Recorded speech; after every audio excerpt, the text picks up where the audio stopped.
장 오늘 말씀을 통해서 하나님이냐 우상이냐 그런 제목으로 말씀을 함께 살펴보려고 합니다. 우리가 계속해서 이사야서를 살펴보고 있지만 44장도 내용을 먼저 전체적인 내용을 살펴보면 두 가지로 되어 있습니다. 첫 번째 내용은 뭐냐면 하나님에 관한 내용이고, 두 번째 내용은 우상에 관한 그런 내용입니다. 먼저 본문을 보면요, 44장 1절에 보면 끝에 이제 들으라, 이 단어가 이제 단락을 결정을 합니다. 들으라, 쉐마라는 단어죠. 우리가 잘 알고 있는 쉐마, 들으라. 뭐 이스라엘의 교육하면 쉐마 교육, 뭐 이렇게 교육법까지도 나왔는데, 쉐마라고 하는 것은 듣는다는 것입니다.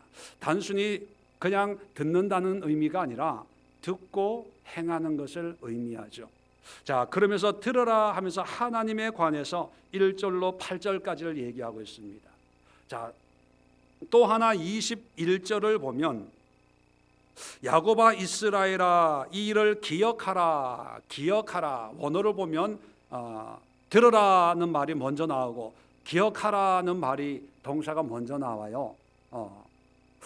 기억하다 하라는 말은 자카르라는 말인데 마음에 깊이 새겨라, 그런 의미죠. 그러면 뭘 새깁니까? 21절부터 28절까지 끝까지의 내용입니다. 뭐 안 봐도 비디오죠. 뭐를 기억하라는 걸까요? 하나님에 대해서. 하나님이 창조주이시고 하나님이 모든 것을, 우주 만물을 다스리시는 하나님 여호와다 하는 것을 말씀하고 있습니다. 자, 1절부터 8절까지, 21절부터 28절까지 앞과 뒤가 하나님에 관한 내용이고, 그러면 그 다음에 샌드위치처럼 햄버거의 패티처럼 중간에 끼어 있는 것이 9절부터 20절입니다. 자, 9절부터 우상을 만드는 자는 다 허망하도다, 그렇게 얘기하면서 20절 끝에는 뭐냐면 그는 죄를 먹고 허탄한 마음에 미혹되어 자기의 영혼을 구원하지 못하며 나의 오른손에 거짓 것이 되지 아니하냐 하지 오른손에 거짓 것이 있지 아니하냐 하지도 못하느니라. 우상의 허무함을 얘기하고 있는 거예요. 9절부터 20절까지는 우상의 내용들을 이야기하고 있습니다. 자, 그렇다면 내용은 간단합니다. 하나님을 믿을 것이냐 아니면 아무것도 아닌 우상을 믿을 것이냐 선택하라는 것입니다. 그래서 우상에 대해서 쭉 얘기하는 게 뭐냐면 참 재밌어요. 집에 가서 한번 읽어보세요. 우상에 대해서 어떻게 얘기하냐면 나무를 심어놓고 그 나무를 베어서 땔감으로 삼아가지고 밥해 먹으면서 뜨뜻한 음식을 먹기도 하고, 또 그 우상 그 나무를 또 잘라가지고 우상을 만들어가지고 거기에 경배한다는 거예요. 무슨 얘기냐 하면 밥해 먹는 땔감밖에 되지 않는 그 우상을 뭐가 좋다고 그렇게 숭배하고 경배하고 그 앞에서 복을 비냐, 참으로 어리석은 인생들아, 이런 탄식의 내용을 기록하고 있습니다. 그러면 우리는 너무나 잘 알고 있는 내용이죠. 이거는 뭐 정답이 정해져 있는 것입니다. 하나님입니까? 우상입니까? 네, 정답은 알아요. 그런데 정작 중요한 것은 우리도 모르는 사이에 우상 숭배에 빠져 살고 있다는 것입니다. 물론 여기서 말하는 우상이란 철공이나 목공이 만드는 어떤 형상의 의미를 가지고 얘기하고 있습니다. 그러나 우리는 알고 있죠. 우상이라고 하는 것이 꼭 형상이나 어떤 모양과 모습을 가지고 있고 종교나 어떤 신앙적인 어떤 모습과 절차를 가지고 있는 것만이 우상이 아니라고 하는 것을 우리는 알고 있습니다. 신약 성경에 보면 탐심이 곧 우상 숭배니라, 음행이 우상 숭배, 여러 가지 우리 안에 있는 욕심과 정욕과 탐욕, 이런 보이지 않는 어떤 모든 것이 우상입니다. 그래서 우상의 정의는 뭐냐면 하나님보다 더 사랑하는 거예요. 그 모든 것은 우상입니다. 그게 보여지는 것이든 보여지지 않는 것이든 드러나는 것이든 드러나지 않는 것이든. 정연이는 뭐 그렇게 열심히 보고 있어? 그것도 우상일 수 있어. 지금 보고 있는 것도 뭔지 모르지만 모든 것들 삼라만상 가운데 하나님을 택하지 아니하고 다른 걸 택하는 그 모든 것이 하나님 외의 기타가 바로 우상이라는 거예요. 그래서 여러분, 이 우상에 대해서는 자세하게 설명을 하지 않겠습니다. 오늘 이 시간은. 왜냐하면 많이 얘기를 했으니까. 그런데 이 우상 숭배를 어떻게 해결할 것이냐. 하나님이 우리의 유일한 소망이고 희망이라고 하는 건 다 압니다. 근데 살다 보면 나도 모르게 우상 숭배에 젖어들게 되는데, 오늘날 우상 중에 대표적인 것이 뭡니까? 물질. 또 부모들에게는 부인하지만, 아니라고 하지만 보면 누가 우상이 돼요? 자식들. 나중에 그 우상으로 섬겼던 자식들 때문에 다 상처를 받아가지고 내가 잘못 키웠네. 누가 그렇게 키워달라고 그러지도 않았는데. 세상에 어떤 유행과 흐름이 우상일 수 있는데, 그런데 우리가 하나님 안에서 이 우상을 어떻게 극복하면서 우상의 마음을 빼앗기지 않고 철저하게 하나님 안에 살아가는 그런 삶을 살 수 있을까? 오늘 이것을 함께 살펴보려고 합니다. 자, 그렇다면 먼저 우상 숭배를 하도록 하는, 또 우상을 만드는 가장 우리 신앙생활에 하나님을 선택하기보다는 우상을 선택하도록 하는 신앙생활의 가장 위협적인 요소가 뭔지 아세요? 예? 우상 숭배를 하도록 하는 가장 강력한 힘. 마귀도 우리 믿는 자들에게는 뭐 깜도 안 되죠. 예수의 이름으로. 뭘까요? 이걸 아시는 분들은 내일 저녁을 드실 수 있는 특권을 드리겠습니다. 우리를 우상 숭배로 빠뜨리는 가장 위험한 요소가 뭐냐면 자기 자신이에요. 나라니까요.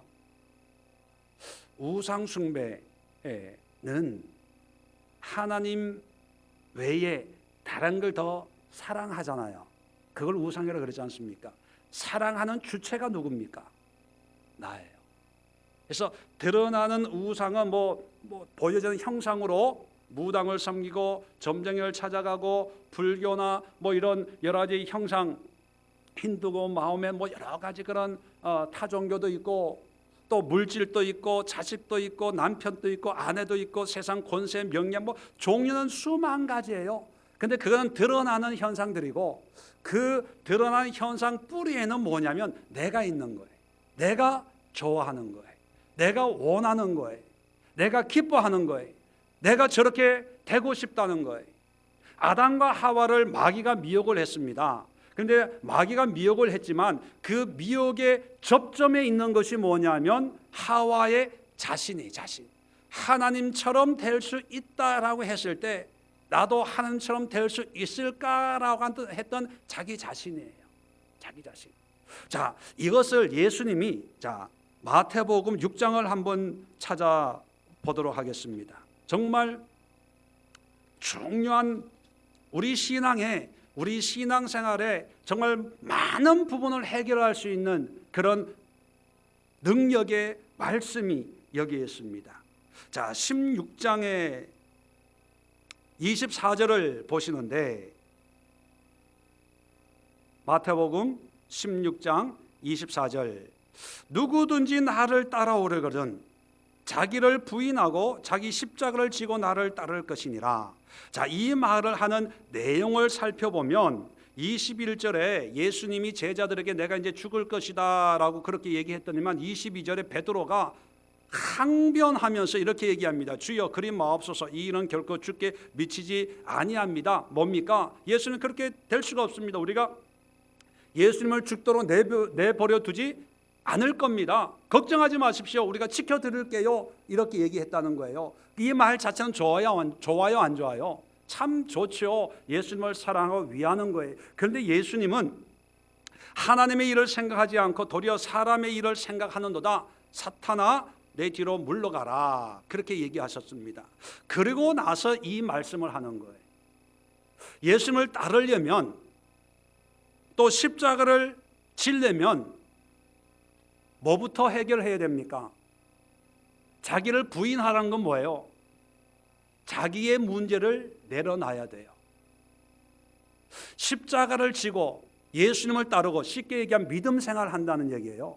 하나님의 사람의 일을 구하지 않고, 사람의 일이란 어떤 면에서 자기가 원하는 욕심, 탐욕, 어떤 오늘 성경 내용으로 보면 우상을 섬기면서 그 우상을 이루기 위해서 때로는 하나님의 도움을 구하고 기도하고 응답을 받으려고 하고 하나님의 일을 한다고 할 수가 있다는 거예요.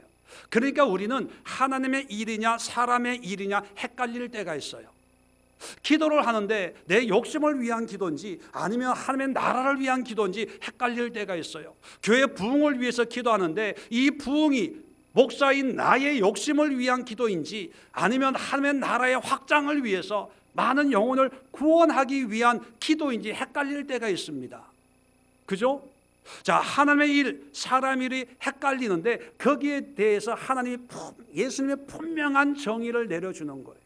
하나님의 일은 뭡니까? 예수님을 따르고 십자가를 지는 일이잖아요.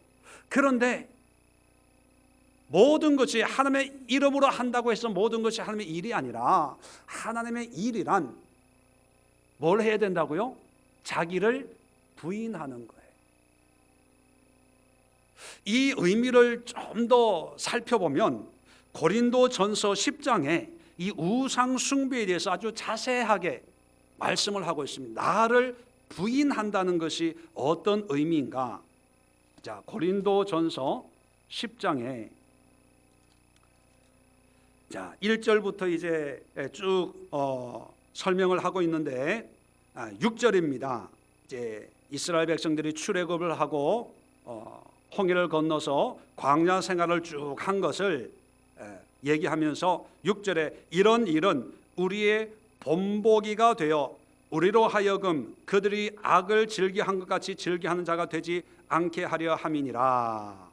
자, 본보기라는 거예요. 이스라엘 민족의 이런 모습들을 구약에 기록해 놓은 것은 우리의 본보기인데, 자, 7절입니다. 그들 가운데 어떤 사람들과 같이 너희는 우상 숭배하는 자가 되지 말라. 자, 본보기를 얘기하고 있는데 그 첫 번째 거론하고 있는 것이 우상 숭배예요. 우상 숭배하는 자가 되지 말라라고 얘기합니다. 자, 그러면서 14절에 7절부터 쭉 얘기하면서 14절에 그런즉이란 그 접속사는 어떤 의미를 뒤에 가지고 끌고 오는 거예요? 결론을, 요점을 얘기하려고 하는 거예요. 그런즉 내 사랑하는 자들아 우상 숭배하는 일을 피하라. 자, 앞에서 우상 숭배를 피하라 얘기하고 있고 뒤에 결론으로 우상 숭배를 피하라고 얘기하고 있어요. 그러면 그 중간에 있는 내용은 주로 뭐에 관한 내용을 언급하고 있는 거예요? 우상 숭배에 관한 것을 얘기하는 거예요. 무슨 의미인지 이해가 되시겠죠? 자, 그러면 이 이스라엘 민족이 출애굽해 가지고 우상 숭배에 빠진 내용들을, 자, 8절에 보면 그들 중에 어떤 사람들이 음행하다가 하루에 23,000명이나 죽었나니 너희는 그들과 같이 음행하지 말자. 자, 음행.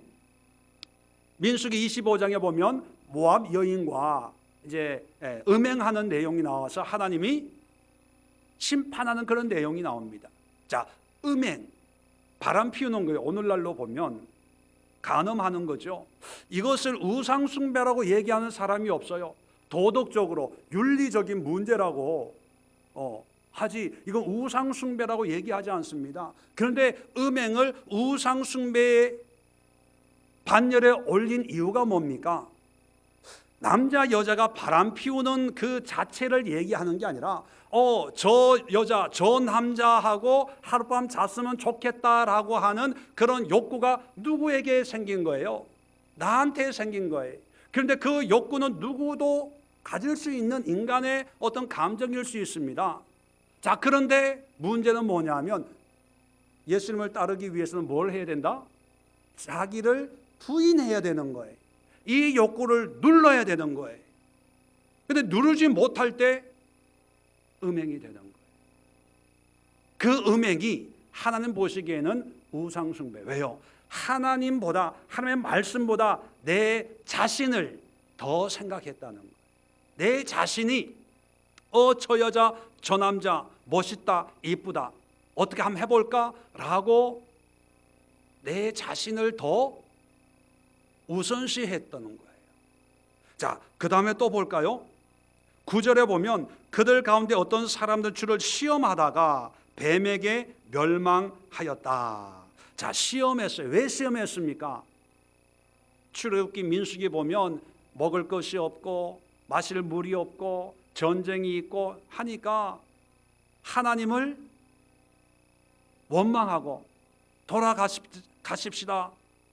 애굽이 좋다. 자꾸 하나님을 힘들게 하니까 그 시험한 결과가 뭐냐면 뱀에게 멸망하였나니, 이게 불뱀 사건입니다. 민수기 21장에 하나님을 자꾸 원망하니까. 그런데 이 원망은 우리가 볼 때는 그냥 불평불만을 하는 거예요. 이 불평불만하는 것을 그 누구도 우상숭배라고 얘기하지 않습니다. 그런데 그 불평불만의 뿌리를 보면 왜 불만이 생기는 거예요? 내 생각하고 다르니까, 내가 원하는 거하고 다르니까 난 이게 싫어, 왜 이렇게 해, 왜 이래야 돼, 자꾸 불만이 생기는 거예요. 이렇게 하면 더 좋은데 저렇게 하면 더 좋은데. 그런데 그 원망 불평의 그 뿌리에는 내가 있는 거예요. 내가. 그러니까 내가 드러나니까 내 자신이 생각했던 거하고 안 맞으니까 불평, 원망, 그것이 비록 하나님의 말씀일지라도 불평하는 거예요. 자, 그럴 때 하나님에게는 우상숭배라는 거예요. 왜요? 하나님의 인도하심이나 하나님의 뜻보다는 나를 더 사랑하는 거예요. 나를, 내 생각을 더 중하게 여기는 거예요. 그랬을 때 불뱀을 통해 가지고 이스라엘을 심판했죠. 자, 10절 그들 가운데 어떤 사람들이 원망하다가 멸망시키는 자에게 멸망하였나니 너희는 그들과 같이 원망하지 마라. 11절에 그들에게 일어난 이런 본보기가 되고 또한 말세를 만난 우리를 깨우치기 위하여 기록되었느니라. 그런즉 선질로 생각하는 자는 넘어질까 조심해라 라고 하면서 14절에 우상숭배하는 일을 피하라. 그러면 여러분, 우상숭배의 종류는 많지만 그 모든 우상숭배의 뿌리에는 뭐가 있어요? 자기 자신이에요.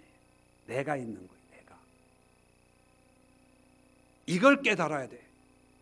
이게 해결이 안 되면 그저 불교 다니다가 교회 나오는 그런 어떤 상태의 변화만을 보고 이제 난 우상숭배 안 해, 우상하고는 이제 정리가 됐다는 착각 속에 있는 거예요. 여러분, 성경에서 얘기하는 우상은 다른 종교를 얘기하는 게 아닙니다. 여러분, 이스라엘 민족이 역사상 다른 종교를 섬겨본 적이 있어요? 없어요. 하나님을 섬겼어요. 그런데 성경을 보면 끊임없이 우상숭배, 구약도 그렇고 신약도 그렇고 끊임없이 언급하고 있는 게 뭐냐면 우상숭배에 관한 거거든요. 그 우상숭배라고 하는 것은 바로 내가 섬기고 내가 사랑하고 내가 붙들고 있는 그 모든 것들입니다. 반대로 우상숭배 하지 말라는 것은 곧 뭐 하라는 거예요?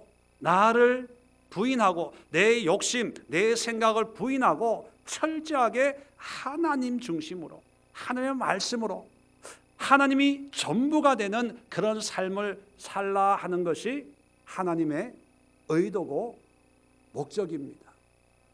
그렇다면 우상숭배의 씨름은 누구와 하는 것입니까? 나와 하는 거예요. 그렇다면 어떻게 해야 될까요? 나에게 떠오르는 생각이면 다 이건 우상이야. 다 그래야 되는 거예요. 먹고 싶다. 아, 이거 우상 숭배야. 아, 빨리 자고 싶다. 아, 우상 숭배야. 왜 이게 설교가 길어? 아, 이거 우상 숭배야. 여러분, 그렇게 생각하면 뭐 하루도 제대로 살 수도 없고 너무 힘들어서 아마 자, 이제 우상 숭배의 뿌리는 내가 있다는 것을 이제 알았잖아요. 이 나를 어떻게 해결할 것인가? 16절입니다. 고린도전서 10장 16절. 자, 15절부터 볼까요? 나는 지혜 있는 자들에게 말함과 같이 하노니 너희는 내가 이르는 말을 스스로 판단하라. 자, 이제 얘기하는 말을 스스로 판단해라. 이 의미는 뭐냐면 판단해보고 맞으면 믿고 안 맞으면 믿지 마라, 이런 의미가 아니라 한번 생각해보고 이것이 정말로 하나님이 원하는 원한 아니겠냐, 이것이 진짜다 하는 것을 강조하는 거예요. 그러니까 판단의 가부를 묻는 게 아니라 한번 생각하고 따져보고 한번 반드시 기억을 해야 된다, 아주 중요한 내용을 얘기하는 거예요. 지금까지 우상 숭배에 관해서 얘기했거든요. 자, 16절입니다. 우리가 축복하는 바 축복의 자는 그리스도의 피에 참여함이 아니며 우리가 떼는 떡은 그리스도의 몸에 참여함이 아니냐. 떡이 하나요 많은 우리가 한 몸이니 이는 우리가 다 한 떡에 참여함이라. 육신을 따라 난 이스라엘을 보라. 제물을 먹는 자들이 제단에 참여한 자들이 아니냐. 그런즉 내가 무엇을 말하느냐. 우상의 제물은 무엇이며 우상은 무엇이냐. 자, 여러분 16절부터 15절에 한번 판단해봐라 라고 하면서 이 우상의 문제를 얘기하는데 갑자기 무슨 얘기를 꺼내요? 성찬을 꺼내는 거예요. 15절에 축복의 자는 그리스도의 피에 참여함이고 떡을 우리가 떼는 떡은 그리스도의 몸에 참여함이 아니냐. 자, 성찬, 예수님이 마지막 만찬을 통해서 잔과 포도주 떡을 통해서 이것은 내 몸이고 이것은 너희를 위해 흘리는 언약의 피다. 성찬을 우리에게 몸소 행해 주셨죠. 그런데 우상 숭배하고 성찬하고 무슨 연관이 있을까요? 이 성찬을 얘기하면서 19절에 그런즉 내가 무엇을 말하느냐. 지금 내가 뭘 얘기하려고 하느냐. 우상의 제물은 무엇이며 우상은 무엇이냐. 이건 뭐냐? 우상의 제물도 아무것도 아니고 우상도 아무것도 아니다. 그걸 얘기하려고 한다. 그런 의미예요. 자, 우상하고 성찬하고 무슨 의미가 있습니까? 이게 우리가 우상 숭배를 이길 수 있는 영적인 파워고 능력이에요. 뭐냐 하면 아까도 말씀드렸죠. 우상 숭배에 드러나는 현상들은 여러 가지예요. 여러 가지고 참고로 이제 이번 주보에 매달 이제 추천 도서가 나갈 거예요. 10월달 이달 추천 도서가 내가 만든 신이라는 책이 있어요. 내가 만든 신, 팀 켈러라고 하는 미국의 유명한 맨하탄에 목회하는 목사님이 쓴 책인데 그 책을 참고하세요. 그 책을 참고하면 이게 우상 숭배구나, 이게 우상이구나 아는데 그 책에 빠진 게 있어요. 이 우상을 어떻게 해결할 것인가. 그 해결책은 빠졌더라고요. 제가 2탄을 쓰려고. 근데 그 해결책이 이거예요. 지금도 마찬가지. 이게 우상이다. 음행이 우상이고 원망이 우상이고 하나님을 시험하는 것이 우상이다. 우상숭에 빠지지 마라. 그러면서 지금부터 내가 하는 얘기를 단단히 듣고 판단해봐라 하면서 성찬을 얘기해요. 이유가 있습니다. 자, 우상의 모양과 모습은 여러 가지지만 우상의 뿌리는 나예요. 내가 좋아하는 것, 내가 원하는 것, 내가 먹고 싶은 것, 내가 가지고 싶은 것 다 나예요. 그런데 이 나를 사람들은 드러나는 현상을 붙들고 씨름해요. 도박, 이거 도박을 끊어야지. 술 끊어야지. 포르노, 요즘에 인터넷 포르노 끊어야지. 인터넷, 핸드폰 중독, 미디어 중독, 예배 드리는데도 그걸 못 끊어가지고 요즘 청년들이 거의 대부분의 그렇잖아요. 그게 우상이거든요. 이 시대 21세기 우상이거든요. 그걸 어떻게 끊을까?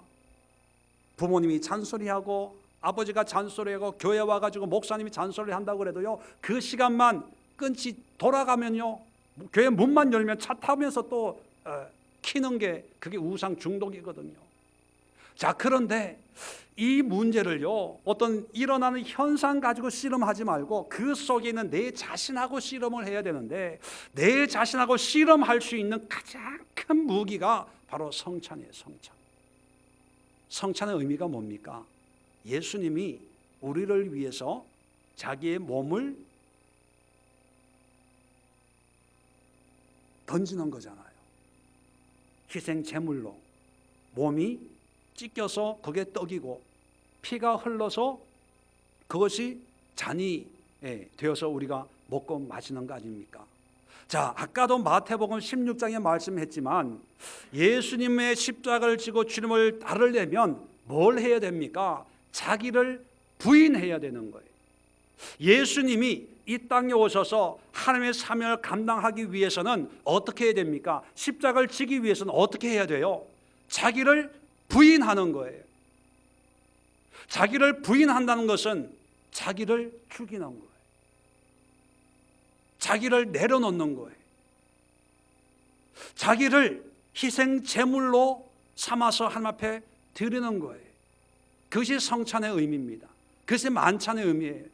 좀 더 자세한 얘기는 이번 주일은 안 되겠구나. 다음 주일 우리 요한복음 14장에 보면 만찬에 대해서 말씀을 하는데 좀 더 기가 막힌 영적인 비밀이 담겨져 있거든요. 이걸 알 때 영적인 게 해결이 되고, 만찬과 세족식과 공의와 정의가 다 연결이 될 때 이제 신앙의 자유함이 찾아오는데, 그거 나중에 말씀을 드리고요. 이 성찬을 통해서 예수님이 우리에게 모범을 보여준 거예요.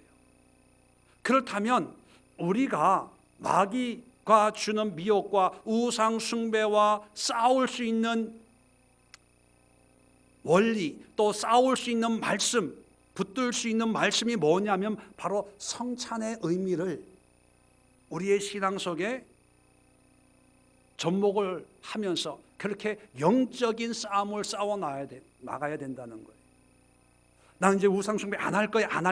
안 한다고 해서 안 될 것 같으면 성경에서 이렇게 힘들게 구약과 신약을 통해서 우상숭배에 대해서 얘기를 안 할 거예요. 안 한다 그래도 은연중에 또 하게 되는 거예요. 왜요? 끊임없이 내가 살아나니까. 이것을 해결할 수 있는 방법이 뭐냐면 예수님의 피와 살을 날마다 우리가 먹고 마시고 예수님의 삶을 날마다 우리가 본받아 사는 거예요.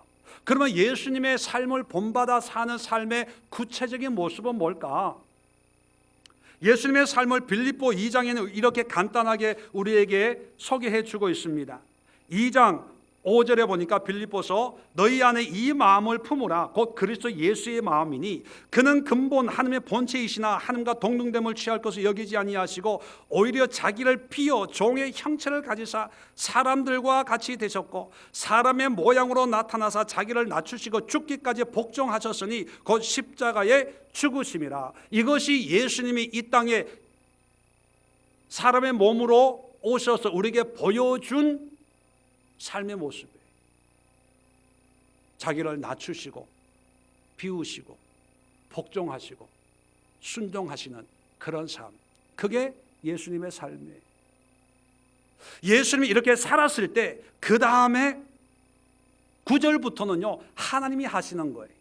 이러므로 하나님이 그를 지극히 높여 모든 이름 위에 뛰어난 이름을 주사 하늘에 있는 자들과 땅에 있는 자들과 땅 아래에 있는 자들로 모든 무릎을 예수의 이름에 꿇게 하시고 모든 입으로 예수 그리스도를 주라 시인하여 하나님 아버지께 영광을 돌리게 하셨느니라. 이것은 그냥 이렇게 살았더니만 그냥 따라오는 당연한 결론의 삶이에요.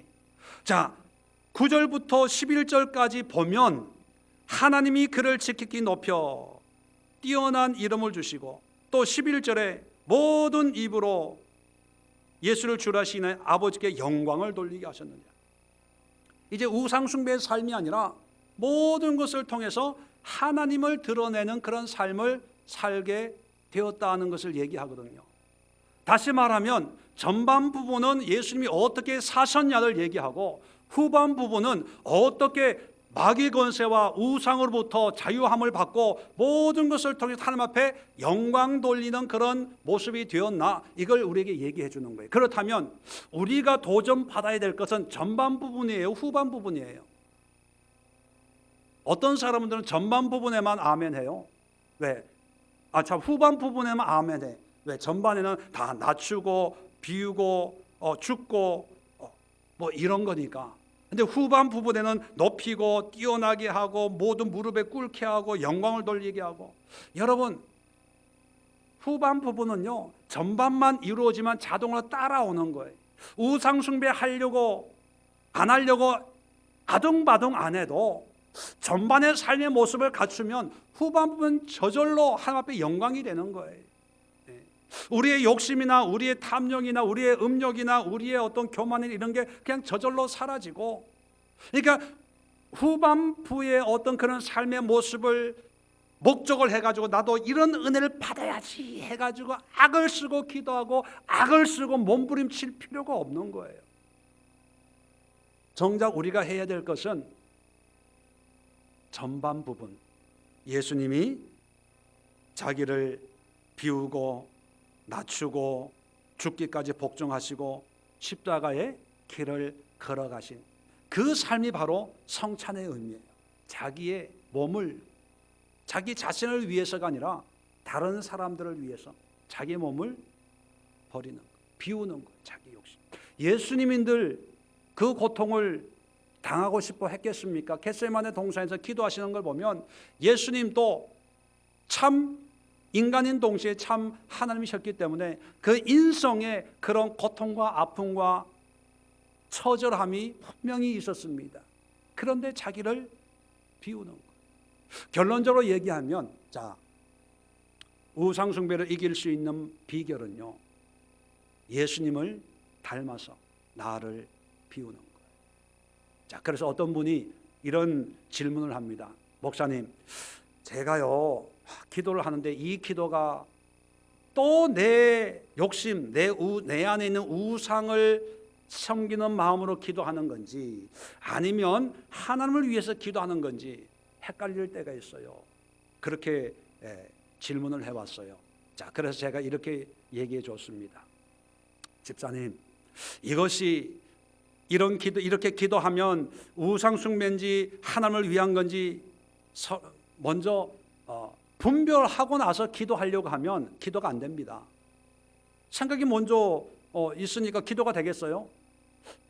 하나님이야 우상이야 하다 그냥 밥해야지 하고 또 밥하러 가고 빨래해야지 하고 빨래하러 가고 기도가 안 되는 거예요. 일단은 기도하세요. 기도하고 난 뒤에 그 기도하고 뭐 했던 모든 어떤 것들이 있잖아요. 대상이 있잖아요. 그것이 나를 드러내고 나를 세우고 어떤 나의 존재감, 내가 이렇게 기도해서 이런 것이 들면 그게 우상숭배의 기도예요. 반대로 기도하면서 하나님 은혜를 베풀어 주옵소서. 나는 사라지고 그 영혼이 불쌍하고 그 상황이 안 됐고 안타깝고 또는 이걸 통해서 하나님만이 영광을 받고 예수님만이 영광을 받는 그런 모습의 기도라면 그것은 하나님의 영광을 드러내는 기도예요. 문제는 뭐냐면 내가 드러나면 그게 우상숭배고 내가 드러나지 않으면 그것은 나를 비우는 거예요. 예수님의 삶이 바로 하나님만을 드러내는 자기 자신을 죽이는 비우는 삶이었거든요. 우리 신앙생활이란 뭐냐면 교회가 많이 있고 믿음 생활하는 사람 많이 있지 않습니까? 누구나 다 그리스도인이라고 얘기해요. 예, 맞아요. 그리스도인으로서 신앙생활하는 목적과 목표는 뭐냐면 예수님처럼 자신을 낮추고 비우고 순종하고 복종하고 저마다 하나님이 우리에게 주신 십자가에 죽기 위해 사는 사람들이 그리스도인들이에요. 그런데 어떤 순간부터인가 비우고 나누고 베풀고 섬기고 복종하고 순종하기 위해서 신앙생활하는 게 아니라 남들보다 더 많이 가지고 누리고 세우고 크게 하고 이름을 내고 드러내기 위해서 신앙생활하는 그런 종교가 되어버리고 말았어요. 그럴 때 그 신앙, 비록 교회 안에서 예수님의 이름을 부르고 하나님을 예배하고 찬양한다고 하지만 그 자체는 이미 자기의 우상숭배에 빠져 있는 거예요. 그분에게는 기독교라는 것이 우상숭배예요. 이런 신앙생활 하는 분이 많을까요? 적을까요? 제가 볼 때는 엄청 많아요. 엄청 많아요. 자기는 우상숭배 안 한대요. 왜? 점 보러 안 가고 뭐 집에 부적도 없고 불교도 안 가고 하나님을 믿고 교회 생활 한대요. 그런데 그 안에 보면 다 자기. 기도 생활 보면요, 중보기도 합시다 하다 보면 결국은 자기 기도해. 교회 위해서 청년들 위해서 기도합시다 하다가 결국은 자기 아들 딸 기도로 끝나. 영적인 부흥을 위해서 기도합시다 하다가 결국은 자기 자신 기도로 하나님 은혜 주세요 끝나요. 이게 자석처럼 우리 머릿속에 우리 가슴 속에서 끊임없이 이게 내 자신을 끌어당기는 게 각자에게 있어요. 이걸 끊어야 돼요. 이걸 끊어야 다른 사람이 보이고 다른 사람의 마음이 느껴지고 또 어렵고 힘든 사람들에게 그 긍휼과 자비의 마음이 가는 거지. 이게 끊어지지 않으면 그저 동정입니다. 동정해요. 내가 있으니까 예수 믿으니까 내가 도와준다. 고맙게 생각해라. 그런 마음이 들어요. 그런 마음이 들 때 이미 그것은 우상숭배. 아무리 선한 일을 했다 하더라도 자기 자신이 우상이 되고 만 거죠.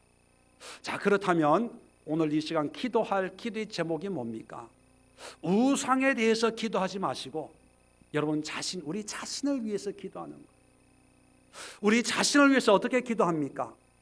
예수님의 성찬을 하는 그 모습을 떠올리면서 하나님의 아들 우주 만물을 창조하신 분이지만 그분이 우리 한 사람 한 사람에게 나에게 오셔서 그분의 몸을 찢어서 나에게 주셨고 그분의 피를 흘려서 나에게 새 언약을 약속을 주셔서 내가 이렇게 하나님의 자녀가 되었고 그런 예수님을 믿는다고 우리가 그리스도인이라고 한다면 하나님 나도 예수님처럼 비우게 하옵소서. 낮아지게 하옵소서. 순종하게 하옵소서. 복종하게 하옵소서. 나를 부인하게 하옵소서. 나는 없어지고 예수님만 드러나게 하옵소서. 모든 범사에 예수님이 오른손이 하는 것을 왼손은 모르게 하라 그런 말씀도 하셨잖아요. 그건 뭐냐? 철저하게 나를 부인하는 거예요. 어떻게 오른손이 하는 걸 왼손이 모르겠습니까? 그것은 어떤 강조의 의미를 가지고 있는 거죠. 나를 부인하기 위해서는 그렇게라도 해야 된다라고 하는 그런 의미를 담고 있다고 봅니다. 그렇다면 오늘 이 시간 우리가 함께 기도할 때 하나님 나를 부인함으로 말미암아 내가 없어지면 마귀는 미혹하고 싶어도 내가 없는데 뭘 어떻게 미혹하겠습니까? 내가 있으니까 마귀가 자꾸 음욕과 탐욕과 욕심과 시기와 질투와 불평과 불만을 가져주는데 내가 없어지면 마귀도 왔다가 허공을 치고 그냥 가는 거지요. 하나님 성찬의 의미처럼 나도 예수님과 같은 삶을 살게 하옵소서. 오늘 그 한 기도 제목 가지고 우리 깊이 기도하시면서 여러분 기도 가운데 여러분 속에 있는 여러분의 강한 자 여러분의 그 견고한 진으로 만들어지는 여러분 자신의 그 욕심, 욕망, 나라고 하는 내 느낌, 이런 걸 철저히 들여다보시면서 하나씩 하나씩 그것을 무너뜨리세요.